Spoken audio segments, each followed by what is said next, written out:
문해력 문제는 앞으로 점점점 심각해질 수밖에 없거든요. 그런데 사람들이 더 이상 거기에 위기감을 느끼지 않는 거예요. 문해력 이슈에 너무 익숙해져서 그거 원래 있는 거 아니야? 이런 거죠.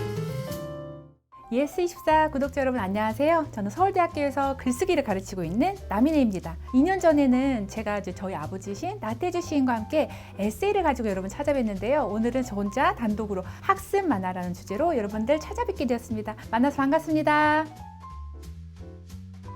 제가 주로 목표를 하고 있는 일은 책 읽는 인구를 좀 늘려보자. 책의 물질성이라는 것을 조금 더 사람들이 잊어버리고 있는 가치를 회복하자. 그리고 무엇보다 읽으려면 뭔가를 하려면 재미가 있어야 된다. 요즘 아이들이 책을 정말 안 읽어요. 저만 해도 저희 집 아들한테 오늘 지금 여기까지 읽어놔 라고서 시키고 왔거든요. 이게 어떤 심정이냐면 이렇게 안 하면 안 읽어요. 자발적으로 안 읽어요. 자발적으로 읽는 건 재미난 거거든요. 재미난 책 중에 제일 재미난 책이 뭘까? 만화류예요. 그래서 만화로 접근을 할 수밖에 없겠구나 라는 생각이 들어서 학습 만화 작업을 하게 됐습니다. 그렇게 해서 나오게 된 게 남인의 문해력 게임입니다.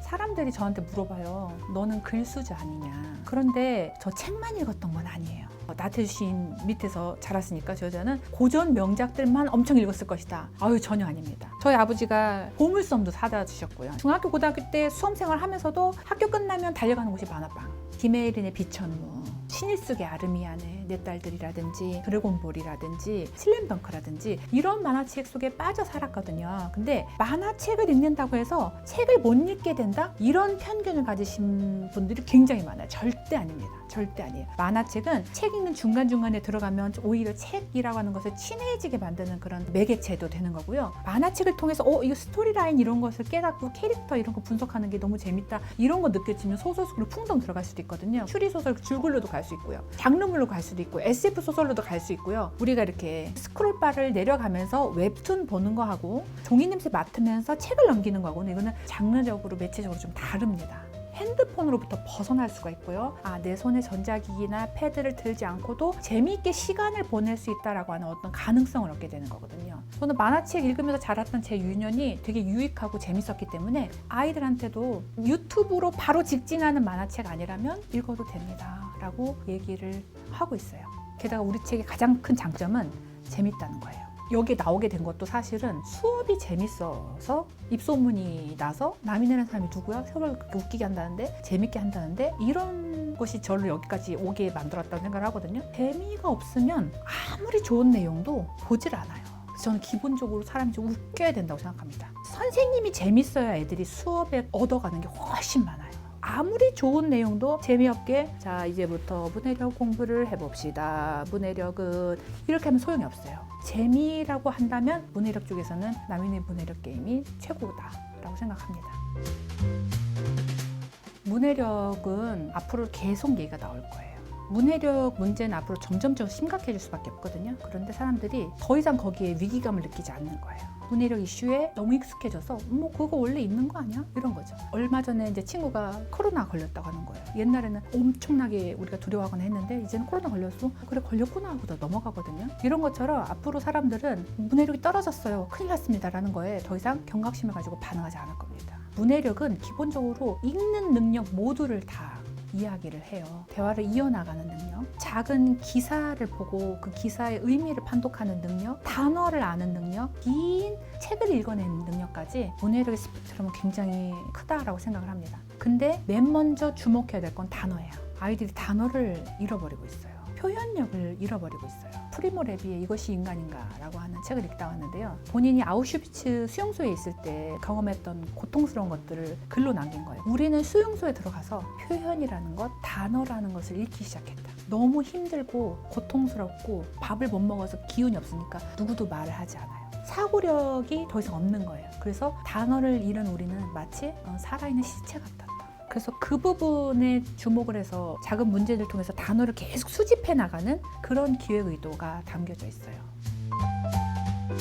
솔직히 말해서 이제 문해력을 정확하게 진단할 수 있는 키트는 아직은 없는 것 같아요. 저희가 볼 수 있는 거는 사실은 글밖에 없거든요. 이 아이하고 대화하는 걸로는 문해력 진단이 정확하게 나오진 않는 것 같고요. 시험을 보거나 글 써내는 걸 보고서는 이제 그걸로 체크를 하게 되는데, 사실 글 쓰는 능력이라든지 문해력은요, 타고난 기질도 좀 있어요.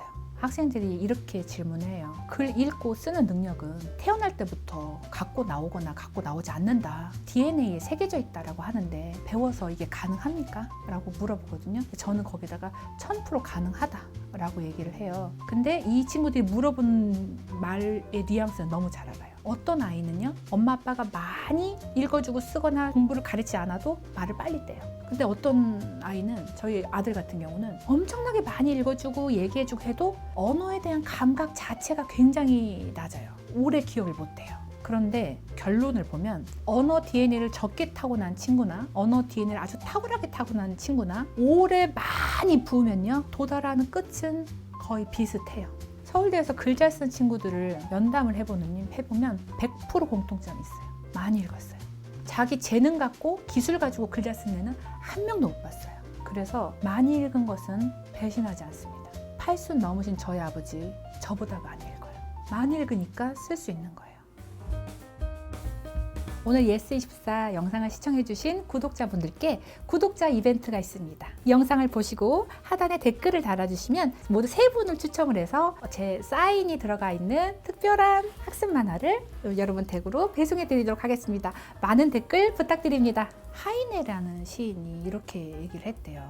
책을 불태우면 그 다음에는 인간이 불타게 될 것이다. 책이 그만큼 중요하다라는 거거든요. 저는 잘하는 게 책 읽는 것밖에 없고, 사실은 책 읽는 걸로 이득을 많이 받고 이게 인간한테 도움이 된다라는 것을 약간 신앙처럼 믿고 있기 때문에, 간증을 하자면 내 인생의 어떤 좋은 끝맺음을 위해선 계속 성장을 해야 되는데, 그 성장을 위해서는 깊은 사색을 하기 위해서는 책과의 대화 시간으로 갈 수밖에 없거든요. 그 대화가 점점 귀해지고 있다는 걸 알기 때문에 책을 놓을 수가 없는 거고요. 저는 예스24만 사랑하는 건 아니지만 예스24가 잘 되길 바랍니다. 왜냐하면 책을 파는 곳이잖아요. 책을 파는 곳이 경영이 어렵다, 출판사가 경영이 어렵다, 이런 이야기를 들으면 마음이 아파요. 예전에 있던 그 동네 서점이 사라졌다, 이런 얘기 듣는 거랑 똑같거든요. 그래서 예스24에서 이런 기회를 주신 거 너무 감사드리고, 책이라는 매개를 통해서 같이 나누는 것 자체가 저는 굉장히 귀하다고 생각합니다. 같이